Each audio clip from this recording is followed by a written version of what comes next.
LSU versus FSU, the preview, Chris. I'll start us off here. I'll take the LSU side, and I'll kind of break them down here. Chris, to me, this is going to be very interesting. LSU's one of their best defensive players, not named Harold Perkins, defensive tackle Mason Smith. He's been suspended for this game. Yes. Right? And how much of a difference maker does that make in this game? The good news for LSU, though, is they're going to get back 8 starters on offense, including Jaden Daniels and all 5 linemen, right?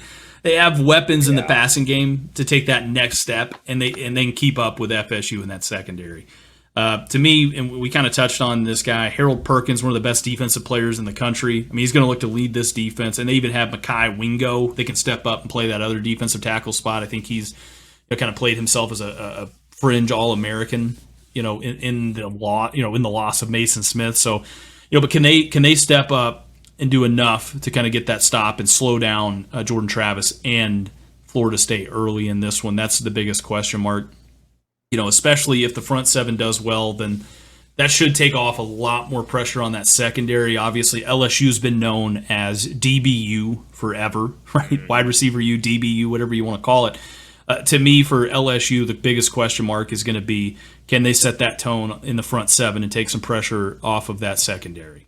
There, Chris. What do you think about Florida State in this? I'll tell you what, man. I've been on it. I'm not going to jump off the ship. I'm high, very high, on my Florida State Seminoles this year, Christian. The big thing here in this game, we all know that game was an ugly, ugly game last year. Florida State pulled it out. It was an early game. Same thing with this year. This game, in my opinion, judging, we got LSU ranked at 5th. A lot of people have them making the playoffs, potentially beating Georgia this year. They have the talent. We know that about LSU. LSU is a powerhouse program. Florida State, is this finally the year they live up to the hype? They bring back Jordan Travis, right? We know how good he is. I don't have to sit here and explain to anybody how talented this kid is.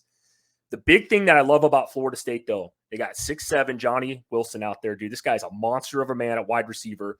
They brought in Michigan State transfer Keon Coleman, dude. I watched a lot of him play. He's a talented kid.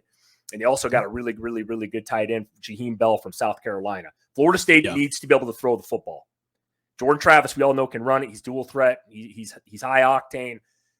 Yeah, and you're going against a good LSU defense. Brian Kelly's always had good defenses too. Even before he got there, LSU's defense has always been pretty goddamn legit. So the big question to me in this game is, how does LSU's secondary, you touched on it, if they get pressure, Jordan Travis is going to be in for a long day. You give him time back there to break you down, and if he gets outside the pocket, I don't know how LSU can match up against some of these Florida State guys. I mean, Florida State's got one of the best wide receiver corps in the country, so that'll be a matchup to watch just inside the game.